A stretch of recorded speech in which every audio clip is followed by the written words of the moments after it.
¿Qué es y a qué se dedica el Consejo Nacional de Drogas? Para empezar por algún punto que pueda servirle a la gente como orientación. Alejandro Abreu. Sí, me siento muy complacido de estar aquí. Este proyecto comunicativo que ha ido creciendo, multiplicando, tiene el espíritu de su ejecutivo y creador principal, Dani Alcántara. Tiene su equilibrio, su don de buen ser humano, y de caballero y de ciudadano. Y creo que eso se puede ver en toda su producción. Y obviamente este proyecto de diálogo que tiene profundidad y que permite pues, que podamos hacer algo constructivo para la sociedad. Le agradezco la invitación y estoy a sus órdenes. ¿Quiere que pase directamente a explicar? Sí, por favor. El Consejo Nacional de Drogas surgió en la Ley 5088, 1988, exactamente hace un mes, cumplió 37 años. Nació de la misma ley que creó la Dirección Nacional de Control de Drogas. Son instituciones hermanas y con misiones diferentes.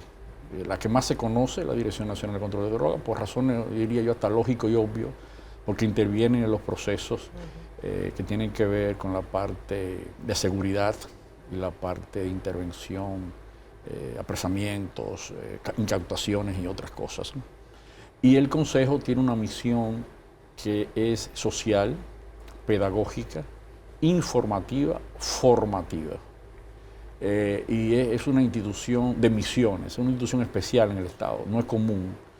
Su servicio es fortalecer la prevención, prever, que es su componente más fuerte, así debe ser, que no aumente el consumo y que incluso se reduzca el consumo. Una misión que, por cierto, no es fácil en la práctica, haciéndole honor a la realidad. Y la otra misión es la atención y rehabilitación de las personas, especialmente los jóvenes, que especialmente son los que motivan más la gestión que llevó a cabo, para ayudarles a salir, a proteger su salud y a retornarlo a la vida, digamos, en familia, a su vida laboral en general. Son las dos misiones. Es fácil entender si lo vemos al revés, si lo vemos desde abajo hacia arriba. O sea, repito, prever con programas integrales, es lo que estamos haciendo exactamente en este momento, y informando, y la otra es atención y rehabilitación, o sea, que nosotros tenemos que articular, darle seguimiento, certificar, cosa que no siempre lo hemos hecho con la precisión que debemos hacerlo, los centros de atención a todos, incluso público y privado, ahí entra lo privado, porque en realidad todavía el país espera un centro de atención público, que no lo ha tenido. Luis Ottenwalder, ¿qué provoca la adicción?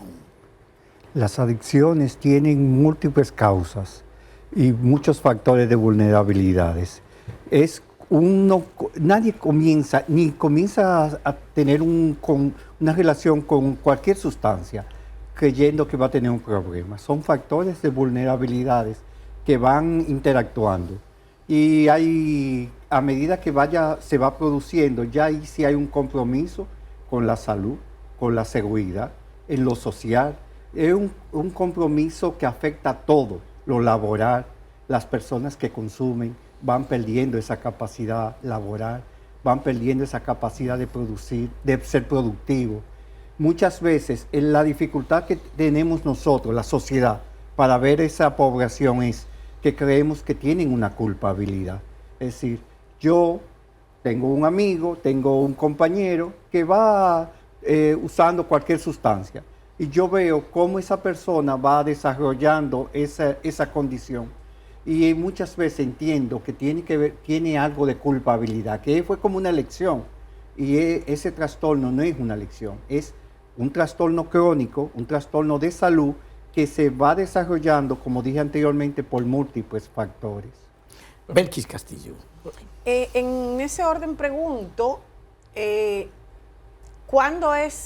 ¿hasta cuándo es salvable esa persona, ese joven que ha comenzado a usar esa sustancia?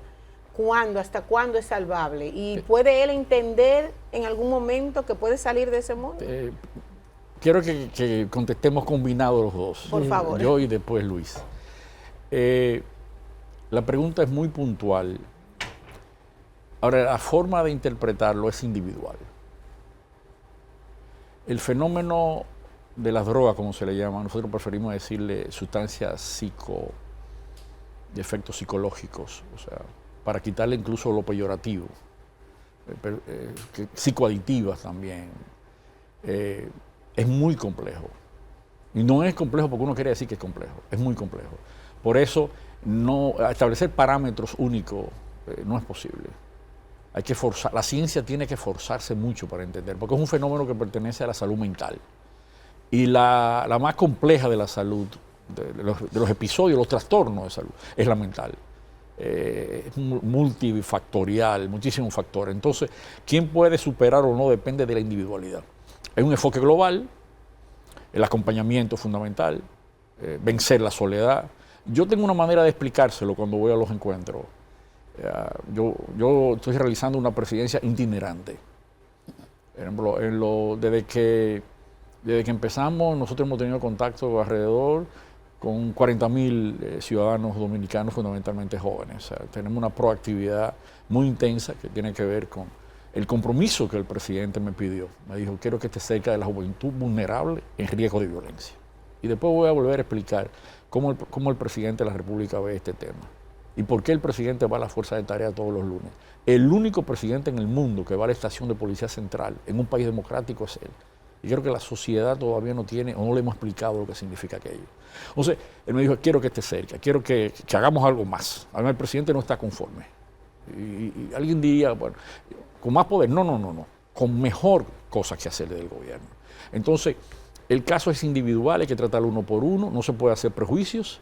Ahora, hay programas establecidos a nivel internacional, estándares reconocidos por organismos internacionales, 90 días es la recomendación de acompañamiento, con una serie de parámetros de cuidado, dependiendo del caso y lo que haya consumido, también se le da tratamiento medicinal, se le da para que pueda manejar el trastorno, pero tiene que ser con acompañamiento. Solo es muy difícil, son casos muy esporádicos.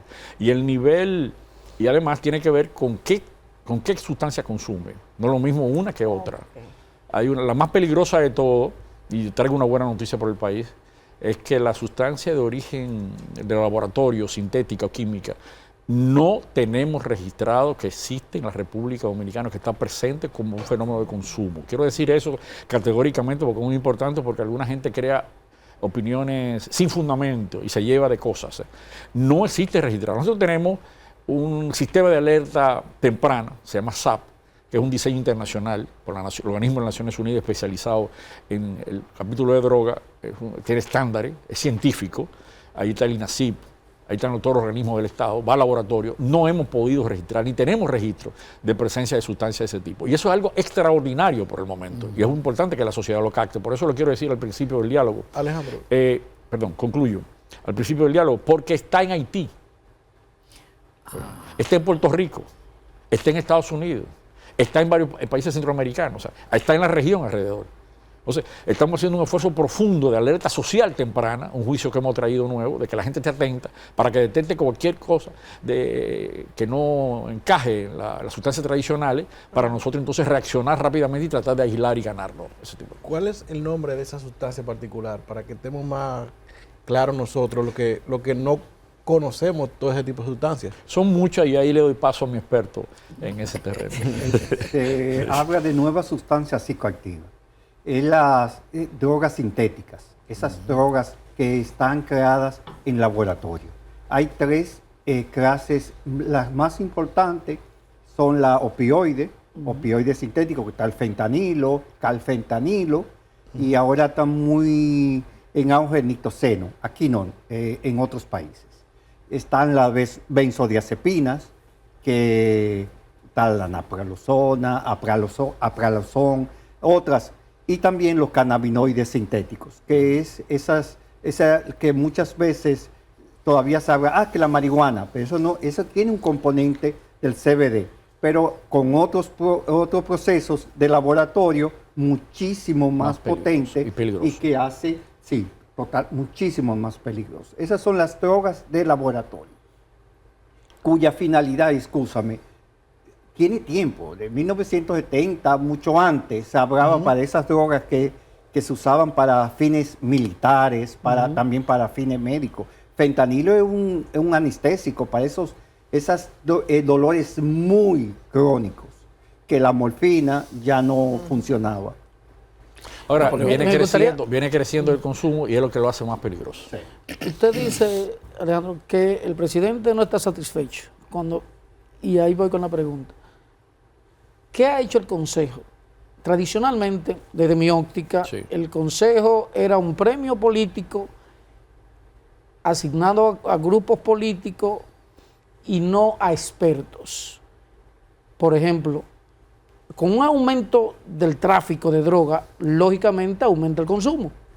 Ha aumentado la condición económica, todo lo que es la operatividad para esa lucha de orientación y acompañamiento de las personas que caen en el consumo de narcóticos.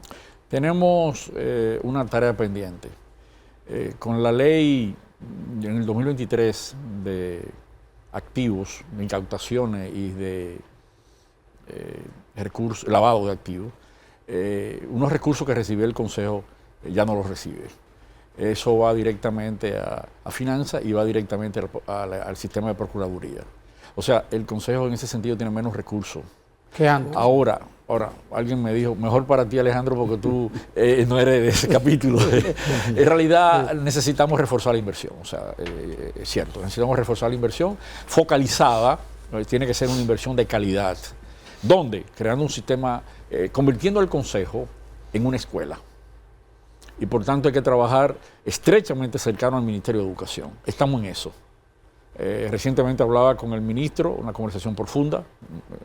El ministro lo conozco desde muy jovencito, tengo una relación prácticamente con él de tío, y le explicaba que educación es eje central, o sea, hay que llevar información a los estudiantes.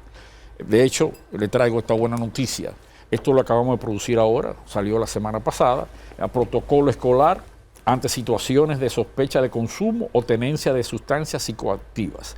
Este manual, que va a estar digital también, está saliendo, debe llegar en mano de todos los profesores, de todos los orientadores, de todos los psicólogos que trabajan en el sistema, de los responsables de la seguridad en las escuelas y que dirigen lo que se debería llamar agentes de seguridad escolar y no policías escolares. De hecho, la idea, uno de los proyectos que tenemos es convertirlo en agente de seguridad entrenado para detectar.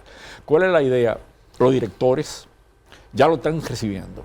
Fue hecho de manera conjunta por el sistema, por el Ministerio de Educación y nosotros. Aquí se explica cómo detectar en los jóvenes cualquier reacción y qué hacer y a quién apelar. O sea, es un instructivo de trabajo en relación de eso, que es producto de años de experiencia y que yo tuve la oportunidad de terminar en mi gestión y de ponerlo. De esto lo vamos a seguir haciendo en todas las esferas. O sea, la escuela, el Consejo tiene que entenderse como una escuela, pero el Consejo también tiene que ser una agencia de investigación. Tiene que ir adelante. Infelizmente ahí no voy a dar una buena noticia. El país tiene un retraso en hacer la encuesta nacional.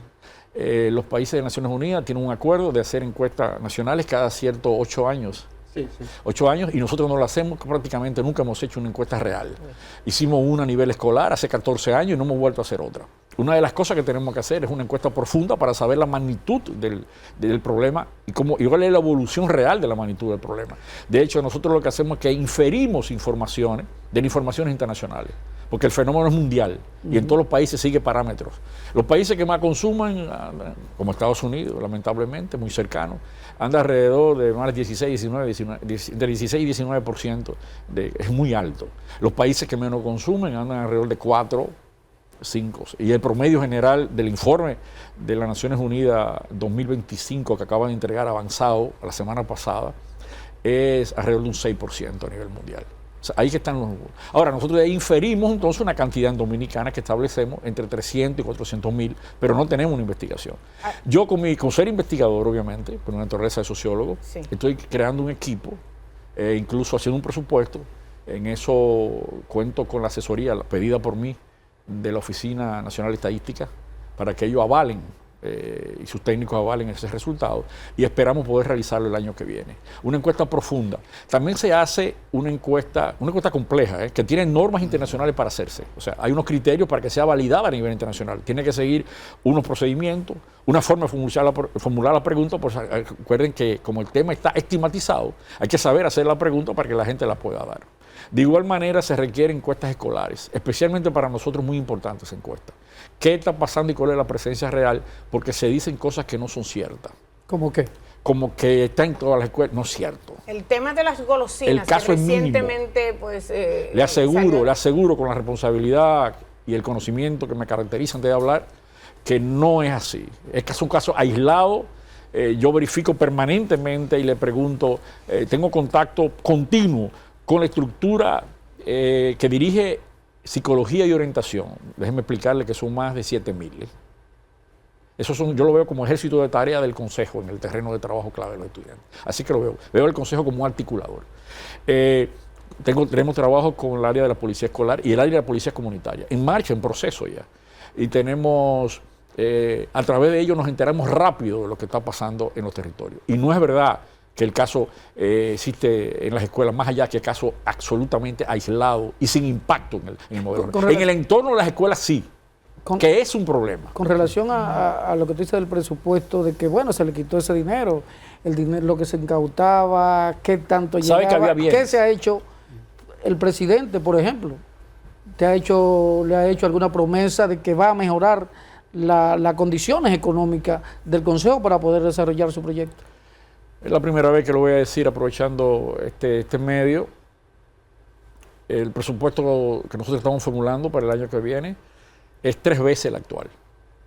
Ya eso va respondiendo por ahí. Y tenemos confianza de que hay esa comprensión y sobre todo yo que soy, a veces suena mal, tengo que tener cuidado como lo digo, yo soy un funcionario del presidente. O sea, yo no llego por otra situación que no sea la del presidente de la República. Él me conoce, que me distingue y que me ha pedido, o sea, pise el acelerador. Sí. Y entiendo que sí, que eso va a suceder.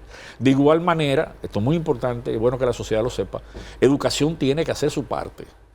No transfiriendo fondos al Consejo, como le expliqué al ministro. Nosotros no queremos que nos transfieran fondos. Nosotros queremos que articulemos planes de trabajo conjuntos y ustedes lo hacen soportando con recursos a las actividades que tenemos que hacer. Y de hecho, nosotros tenemos psicólogos que son pagados por educación. Son pocos todavía, sí. Son entre 4 y 6. Yo aspiro a tener 50 o 60, alguien medio que tenga la nómina de educación y trabaje en combinación con nosotros y dé servicio en los 2 circuitos, por ejemplo. Y eso no tiene que ir fondo a nosotros, sino simplemente que ellos, eso es natural, la educación acostúmbrase a eso cuando tienen proyectos afines. De hecho, educación no puede hacer transferencia a otras instituciones, eso está prohibido en el presupuesto. Por eso digo que no estamos pidiendo transferencia. La otra eje que tiene que ver con recursos es salud pública.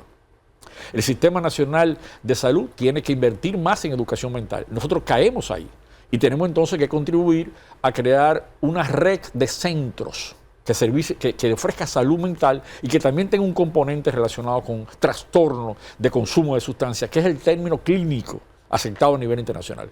O sea, no se usa la palabra aquella que empezaba con D. Se dice trastornos de consumo de sustancias. Se le llama TUS en el lenguaje técnico de los expertos. Entonces, ¿qué resulta? Que la salud pública tiene en sus políticas salud mental, más no invierte el presupuesto que corresponde en salud mental. Es otra tarea pendiente de que ponga los recursos y de que entonces las instituciones de la sociedad civil, ONG y otras, que trabajan en centros como los hogares CREA, que son 2, hogares CREA, la mayoría de la gente no lo sabe, hogares CREA dominicano, que es el más grande, tiene casi el 45% de los centros que existen en el país, una gran labor de muchos años, con gente muy dedicada, y está Hogar CREA Internacional, que también tiene una presencia, y después están muchos centros, uno de los mejores son los que tienen implicación religiosa por su entrega, cristiano, evangélico, que van conformando el grupo de alrededor de 100 centros que existen en el país que dan servicio directamente de rehabilitación. Nosotros estamos ahora mismo haciendo una investigación centro por centro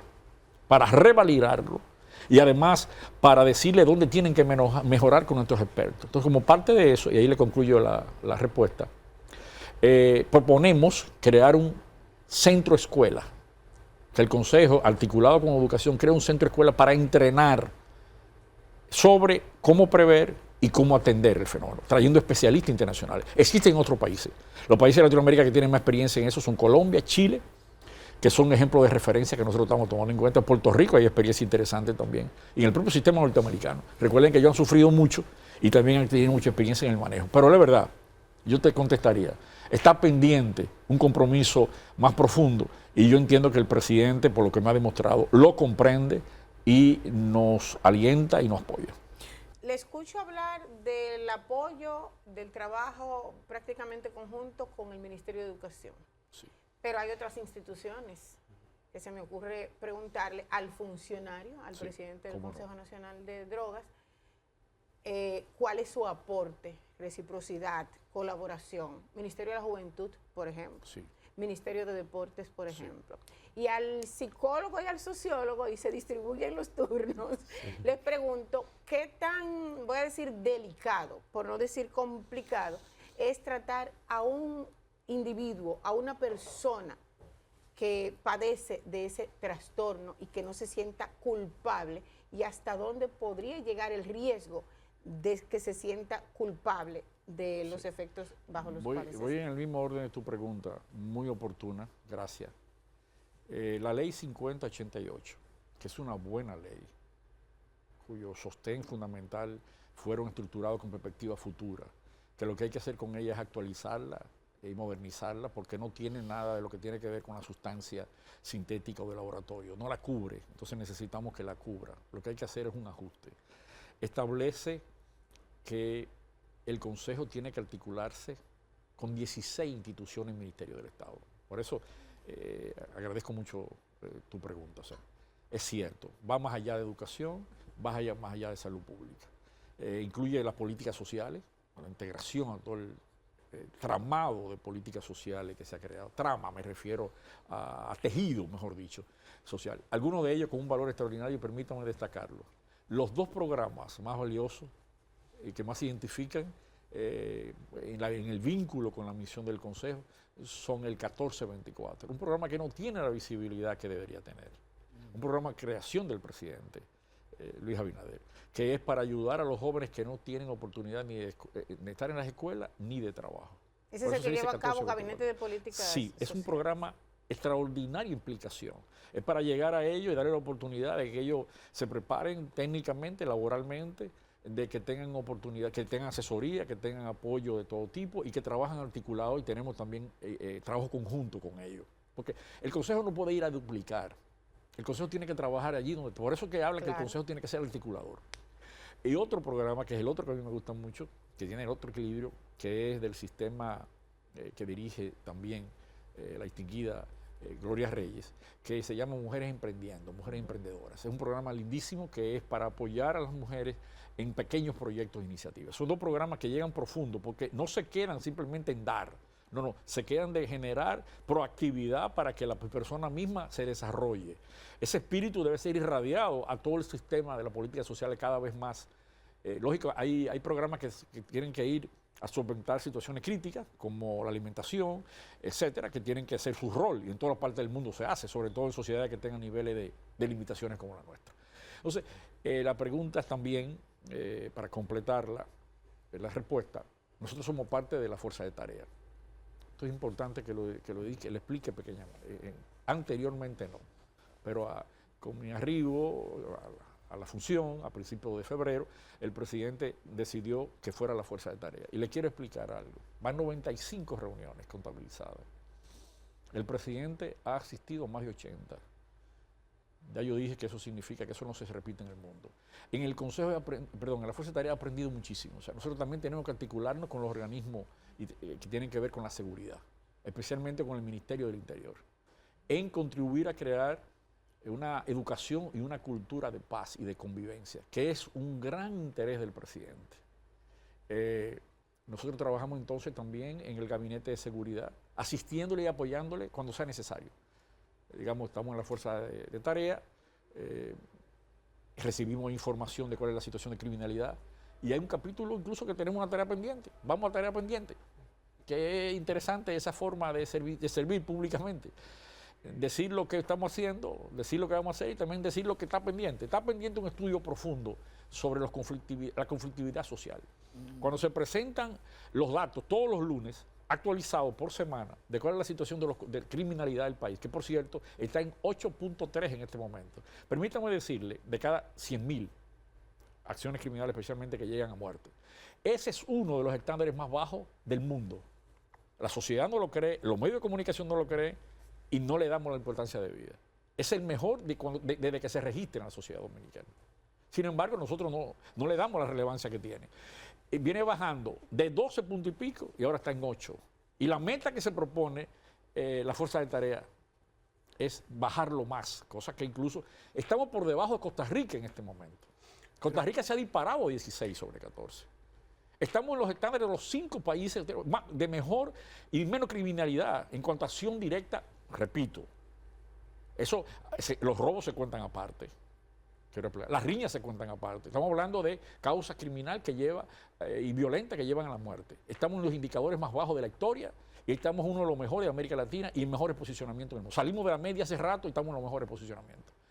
Ese es el empeño que hace el presidente. Y permítame decirle que es un objetivo, voy a decir algo que no es común que se diga del Estado, pero yo estoy convencido que es un objetivo personal del presidente.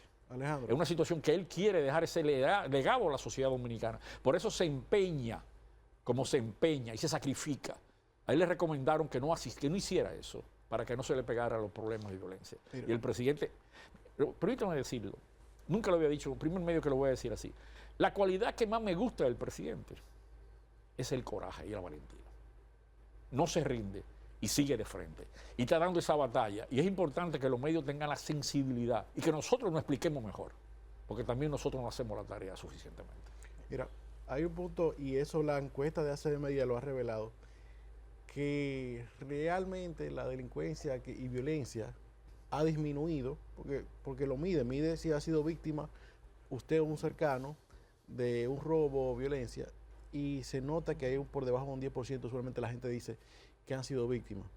Sin embargo, cuando hay un tema con la percepción, que ya eso es algo que hay que trabajar con las redes sociales y los medios, de que hay una percepción real de que la gente no se siente segura. Pero ahí se ve una dicotomía, hay una diferencia entre la realidad y la percepción. Eso con relación a lo que tú estás tocando. Pero te pregunto con relación a algo que sí me preocupa, que es que nosotros necesitamos saber, y me gustaría saber si ustedes la tienen esta información, que es, ¿hay algún estudio hecho con relación al costo que tienen los adictos para la economía dominicana? ¿El costo en qué sentido? El costo en apoyo económico que le puede dar el gobierno o una institución. Es costoso el tratamiento, es costoso el personal técnico y tiene una inversión relevante. Es así, tienes razón. Felizmente encontramos colaboradores, voluntarios, encontramos ONG, una parte de ella que hace un excelente trabajo, pero es costoso por el tiempo. Porque imagínese usted que a una persona, y hay una parte de la pregunta que no llegué a señalarla. Está pendiente. Recuérdamela de nuevo. De qué tan riesgoso es atribuirle a la persona que se está tratando culpabilidad. Sí, pues sí, es costoso realmente. Yo he estudiado los estándares internacionales, he estudiado mucho en los últimos meses y dice que sí, que una de las dificultades que tiene esa, y es una dificultad que tienen los estados para afrontarla. Porque también conlleva sustancia, hay que generarle para ayudarle, Sí, no lo pueden hacer solo, atención, hay que darle atención. Sí. En el país hay unos proyectos desconocidos, que esto es importante que lo hagamos. Como dice, salvo mi experiencia en comunicación, me permite aprovecharlo. Vamos a presentarle, Luis, aquellos proyectos que trabajan con niños y niñas y adolescentes, ejemplares que se hace por una coordinación de instituciones que tiene que ver con niños que han tenido problemas de violencia y la justicia los saca de la cárcel, los manda a ese centro para que en ese centro le ayuden sin tener que ir a la cárcel. Recuerda, hay 3 proyectos relacionados a ese tipo que yo digo que son poemas de instituciones que tienen que ser dimensionadas y convertirse en un sistema de prevención y un sistema de atención, que es la estrategia que estamos asumiendo conjuntamente con el presidente. O sea, convertir el Consejo desde el Consejo, crear sistema de prevención y sistema de atención. O sea, ya un sistema operando, no hecho solo por el Estado, sino también por la sociedad, por el liderazgo social comunitario, que es un eje fundamental de trabajo para nosotros, y por la familia, especialmente la madre, del cual me gustaría extenderme en otro momento, pero no lo voy a hacer ahora. Cuéntale, Luis, esos organismos que yo confieso que conocí cuando entré al Consejo, no sabían que existían porque nadie me hablaba de ellos. Explícales. En República Dominicana hay un centro, el CAINA, que es Centro de Niños, Niñas y Adolescentes con Problemas de Consumo. Es un centro que lo creó el Consejo Nacional de Drogas. Hace ya años. Sí, muchos años. Sí. Junto con la Procuraduría, la Dirección también de Niños, Niñas y Adolescentes, lo asesoró la doctora Germán, que es la directora de Estrategia en Atención y Rehabilitación. Uno de Integración, nuestros sí. mejores técnicos, Sí. psiquiatra. Mi jefa. Psiquiatra, su jefa directo, y una mujer excepcional y una funcionaria excepcional, una gloria del Consejo. Así es. Yo tengo dos preguntas. Primero, si hay estadística de qué nivel la juventud o el consumo de narcóticos, aunque no hay encuesta, pero por lo menos, aunque sea el 2%, y mira, hay una población de un tanto por ciento que está consumiendo droga, que está consumiendo asuntos controlados. Sí, permíteme, te voy a dar los indicadores que yo más o menos, y las proyecciones que hago, pero me gustaría que él termine de presentar ok. estas instituciones. Sí. Como le decía anteriormente, lo del CAINA... No es son un permanentes, ellos van, las madres, ambulatorio. Sí. las madres son las que lo llevan y ellos pasan ahí horas del día. Las madres vuelven y lo llevan. O sea, no tiene dormitorio. Y deberían haber algunos con dormitorio, parece que no tienen dormitorio. Síguele explicando los otros. Es un equipo Multidisciplinario. Y multidisciplinario. Hay psiquiatras, psicólogos, trabajadores sociales, hay todo, nutricionista, hay todo un equipo que va abordando ha tenido capacitación internacional y entendiendo también esa problemática que hay, porque sí hay niños y niñas y adolescentes que ya presentan problemas de consumo. Y como le decíamos anteriormente al señor presidente también, y decía la periodista, sí, hay una población, lo importante es la prevención, hay una población que independientemente va a desarrollar ese problema de consumo por múltiples factores.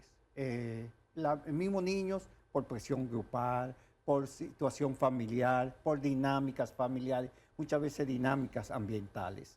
Entonces, eso es importantísimo, ese centro, como lo decía el presidente, porque ahí le podemos dar un recibimiento a esos niños con un criterio, también con un enfoque de derechos humanos.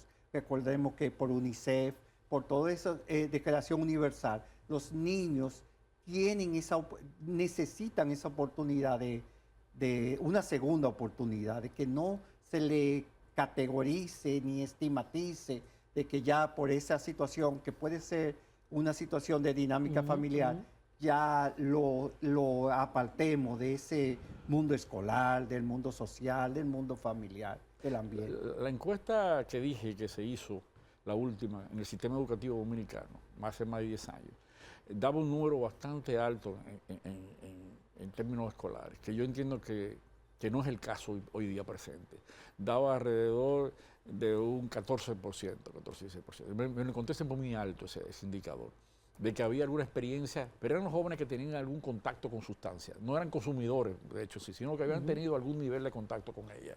Porque los jóvenes lo primero que empiezan a usar es alcohol y cigarrillo, que no son tipificados con la característica de las otras drogas. Después experimentan con la más reconocida, el cannabis, que es el nombre, no me gusta decir el otro nombre, y entonces algunos terminan... Van aumentando. pero no todos. Sí, Hay una sí, gran parte que no pasan de ahí. Un dato interesante, el consumo es fundamentalmente un fenómeno masculino. Interesantísimo esto.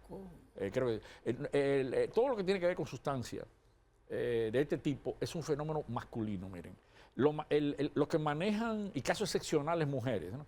Lo que maneja la distribución, la comercialización, la venta, el equipo de seguridad que se mueve alrededor de estos servicios, equipo de seguridad obviamente informales y legal, y los consumidores son fundamentalmente hombres. La proporción de mujer es mínima y para mí es un valor agregado de dimensión extraordinaria.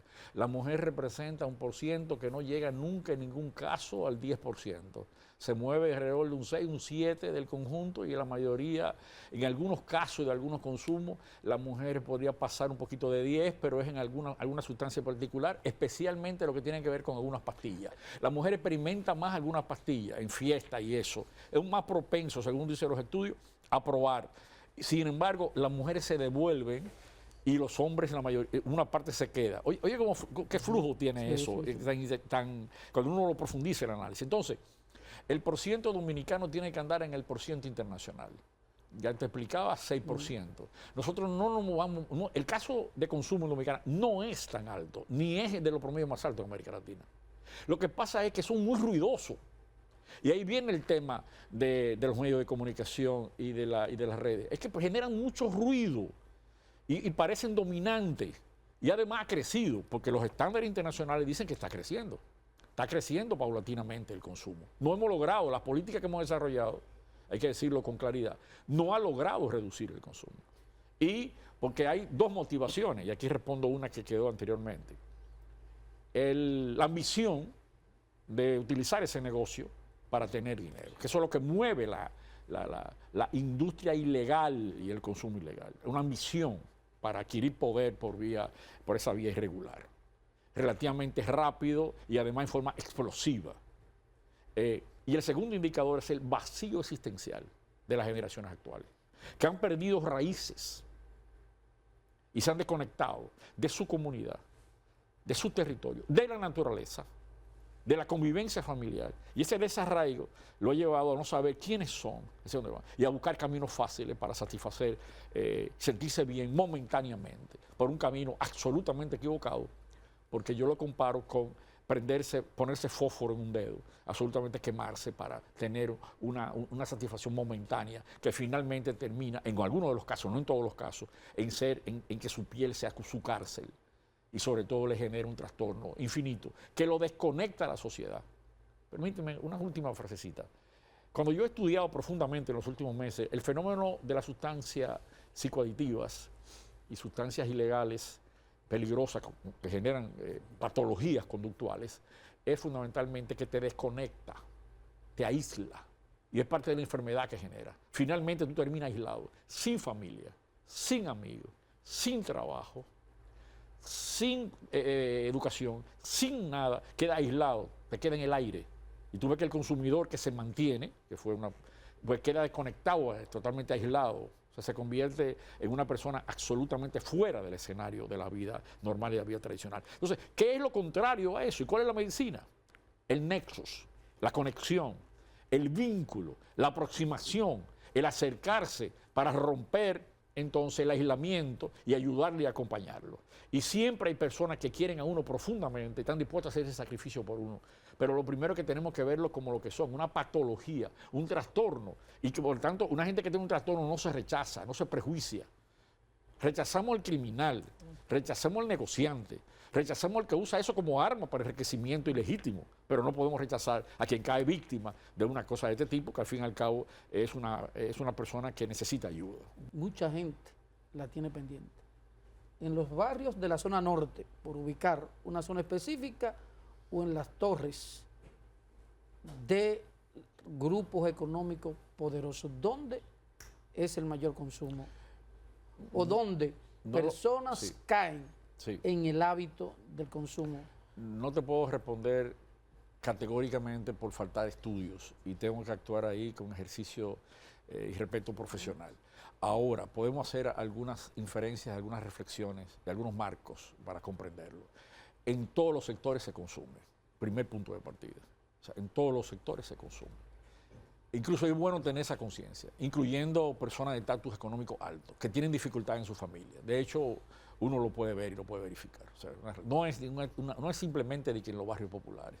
Lo que pasa es que en los barrios populares todo se dimensiona, todo se ve. Y todo el mundo está al lado uno del otro. Y todo es más abierto. Sí.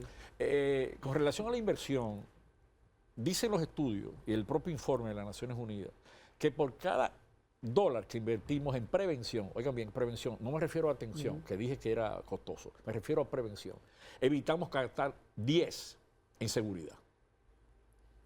Bueno. O sea, repito, por cada $1 que invertimos en prevención, prevención integral, tiene que ser integral porque es la única que funciona. O sea, es uno de los complejos, uno de los problemas que tiene el trabajo de prevención es que no puede ser simplemente, por ejemplo, con la promoción, con la comunicación, que la vamos a hacer, que hace falta, que hace muchos años que no se hace. Y ahora mismo estamos trabajando en eso y sé que ACD Media me va a apoyar en promover algunas cosas que vamos a traer aquí de formación. Y le pido eso a los medios y especialmente a esta corporación. Pero no puede ser ahí, tiene que ser por la educación, tiene que ser por el liderazgo social comunitario, tiene que ser haciendo una cosa increíble, Salvador. Increíble, Salvador. Se decía que los clubes culturales y deportivos desaparecieron. Nunca desaparecieron, pueblo dominicano. Y le voy a poner un ejemplo. La semana pasada estuve en el parquecito Otto, donde yo empecé a tirar bolas al aro en La Vega, que por cierto hizo un reconocimiento a personas de allá. Fue un acto lindísimo, bellísimo con niños. Ese parque fue creado, ese club fue creado en el 1967, del cual salió incluso el antiguo alcalde, meritorio de allá, al cual es que tuvo muchos años y salió de mi propia comunidad allá, que es Fausto Ruiz. Sí.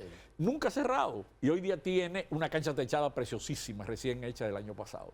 Pero también estuve en el club de Villa Faro, que también fue creado un poquito después, en el 75, y se mantiene. No es verdad que desaparecieron, ¿eh? Y también estuve en el Club Coanca del Cacique, donde yo fui el primer director de deporte y soy el primer directivo de ahí con 16 añitos. Y ese club se mantiene todavía y hoy en día está en el mejor momento de su historia. O sea, no desaparecieron los clubes, bajaron ímpetu, o sea, bajaron la fuerza del ímpetu. Y tenemos que rescatarlo. ¿Por qué hablo de los clubes? Porque el ataque frontal e integral tiene que incluir deporte, tiene que incluir juegos sanos, tiene que incluir educación, tiene que incluir llegar a los padres, especialmente a las madres, y tiene que incluir entonces también manejo comunicacional. Es integral, por eso se requiere una inversión que tiene que ser compartida, incluyendo el hecho, y no lo voy a dejar fuera, de los empresarios que tienen que contribuir. Nosotros tenemos un programa, por ejemplo, para formar a nivel laboral.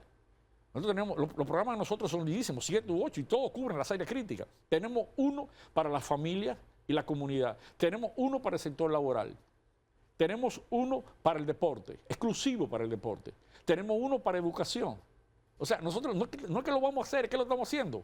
Como yo hablaba ahorita que impactamos en estos meses el volumen de personas, fue a través de esos programas, con técnicos entrenados. ¿Qué es lo que pasa? Que hay que multiplicarlo, que no es suficiente, que tenemos que tener impacto y que tenemos que hacerlo sistémico. Entender que es un sistema nacional de prevención profunda que tenemos. Alejandro, usted toca un tema que por primera vez un presidente del Consejo entra a la fuerza de tarea. Sí. Participan, que ustedes es el brazo, si se quiere, filosófico de la dirección de drogas, que es el represivo, sí. Por primera vez tan cerca. Usted habla de los policías y voy a los barrios. La ley establece quién es consumidor y quién es vende droga. Por la cantidad. Por la cantidad. Sí. El porciento de los 5 gramos hacia abajo. Eso sin embargo, eso se ha flexibilizado en la práctica. Sí, pero sin embargo, la policía, por decirlo de una forma, apresa a un muchacho que sale que tiene 3 gramos, que es de consumo, más que el punto de droga que está identificado en el barrio. ¿Cómo ustedes van a ayudar a que la policía del día a día tenga la conciencia, además del deseo del picoteo, para que no afecte a esos enfermos? Con esa pregunta voy a algo que dejó Salvador, el mismo tema de los estratos sociales. Mi tesis central, no es una hipótesis, para mí es una tesis, producto de mis más de 30 años de profesor universitario, de más de 30 años exactos en la Universidad Autónoma de Santo Domingo, recibiendo muchachos de Gualey, de Capotillo. Yo tenía un ejercicio sociológico, territorial, demográfico, que le preguntaba, ¿quiénes de aquí vienen de la Kennedy para acá, de los Sama para acá y de la Luperón para acá? Sí. Y en el curso, Salvador, de la UAS ya en los últimos tiempos, Salvador, no con la UAS de nosotros, 1, 2, 3 estudiantes. El grueso de los estudiantes vienen de las zonas periféricas y populares. Y ahí yo tenía una clase que me encantaba, que a las 7 de la mañana los lunes, era mi única clase a las 7 de la mañana y la dejé simbólico, porque el primer día que yo entré a la UAS fue a las 7 de la mañana. Y yo tuve un amor para siempre y nunca volví a salir de la universidad. Entonces, cuando había estudiantes muy destacados, yo le preguntaba, ¿de dónde usted viene? Capotillo, Simón Bolívar, los mismos lugares que están estigmatizados, Herrera Profundo, Villamella, al Carrizo, a que conozco al dedillo, no viene al caso de explicar ahora. ¿Y dónde usted estudió? Segunda pregunta clave. Regularmente politécnicos religiosos o politécnicos públicos, donde está los mejores estudiantes del sistema educativo dominicano. Y venían también de escuelas de monjas, que por cierto, la solución del sistema educativo dominicano está dentro del mismo, porque está Fe y Alegría, está la escuela de Don Bosco, y ahí está el centro para irradiarlo a todo el sistema. Entonces, esa confrontación tiene que ser integral, que por cierto, lo de Capotillo, ¿por qué el gobierno está en Capotillo? ¿Quieren saberlo? Sí. ¿Por qué el gobierno está en Capotillo? ¿No se han dado cuenta que está en Capotillo? ¿Saben por qué? Lo empeñó el presidente, el jefe de Estado que lo manda a Capotillo. ¿Y qué busca el presidente Capotillo? Vamos, ¿qué busca el Capotillo? ¿Tú sabes cuál es? Poner un ejemplo. Por ejemplo, precisamente. El Politécnico de Nuestra Señora del Carmen, que está en el corazón de Simón Bolívar. Extraordinario centro. ¿Tú sabes cuál era el primer bachiller que se graduó ahí? Yo. No. ¿Y cómo era? Yo soy de ahí. ¿Y cómo es? Sí, de monja. ¿Qué es lo que hay que hacer? Lo más grande. Entonces, la verdad es que estoy muy contento de que por primera vez, este es mi primer programa en los medios. Yo decidí ir por acciones y después a la palabra. Y ahora no podía perder oportunidad de responderle a esta distinguida invitación. Y la verdad es que espero seguir teniendo oportunidades de explicarle esto, porque creo que algunas cosas eran desconocidas y es necesario que se conozca. O sea, tenemos que enamorarnos de la prevención y entender, volver a la familia. Y voy a decir algo que no le va a gustar a algunas personas. La noción de género no puede sustituir a la familia. Nosotros somos respetuosos, absolutamente respetuoso. Ahora, una cosa de la familia es la familia. Y la columna vertebral de una familia es la mujer. Gracias. Y tenemos que volver a ese modelo de liderazgo. Y cuando falla el liderazgo, falla la familia. Cuando falla el liderazgo, falla la educación. Cuando falla el liderazgo, fallan los partidos. Cuando falla el liderazgo, falla hasta esta corporación creada, sí, poco a poco hasta llegar a ser lo que es por el liderazgo. Por eso empecé hablando de su líder, Daniel Alcántara. No fue casual, es porque la calidad de los procesos sociales, empresariales, políticos, educativos, de todo tipo, es la calidad del liderazgo. Entonces tenemos que volver ahí. Es la madre y el padre. ¿Por qué un niño va a consumir? ¿Por qué un joven va a consumir? Porque falló la familia. Seamos responsables, vamos a decirlo, porque fallaron los padres. Porque usted que tiene que estar vigilante, qué el niño lleva a la casa, en qué situación tiene el niño. Usted tiene que empezar ahí. No es San Estado allá arriba. Tiene que empezar abajo. Y el Estado también asumir su responsabilidad. Cosa que estamos tratando de hacer por inspiración de un presidente responsable. Gracias al Consejo Nacional de Drogas, gracias a Luis Otenade, psicólogo, y al presidente del Consejo, Alejandro Abreu. Buen feliz resto del día.